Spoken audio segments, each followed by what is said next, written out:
ยิ้มต้อนรับสุขสันต์วันปลูกต้นไม้และวันเด็กน้อยสากลมื้อนี้เป็นวันที่1มิถุนาวันปลูกต้นไม้และวันเด็กน้อยสากล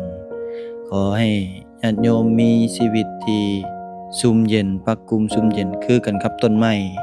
ที่เติบใหญ่ขึ้นมาแล้วให้ห่มเงาแก่เหล่าสรรพสัตว์ทั้งหลายพืชพันธุ์นานาชนิดที่อยู่ใต้ห่มโดยเฉพาะเป็นต้นไม้ใหญ่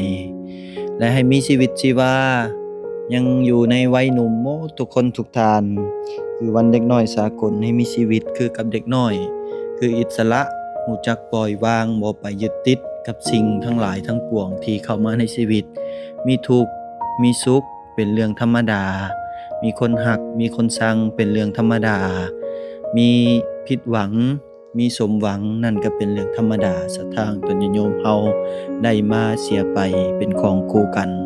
เกิดขึ้นตั้งอยู่ดับไปก็เป็นของคู่กันเช่นเดียวกันแอคชั่นใช้ชีวิตคือวัยเด็กน้อยเนาะอย่าไปคิดหยังหลายกับปัญหาเมื่อเกิดขึ้นมาคอยแก้โดยสติปัญญาแล้วมันจะผ่านไปได้ด้วยดีอย่างแน่นอนสัทธางตนโยมสุขสันต์วันปลูกต้นไม้และวันเด็กน้อยสากลสาธุ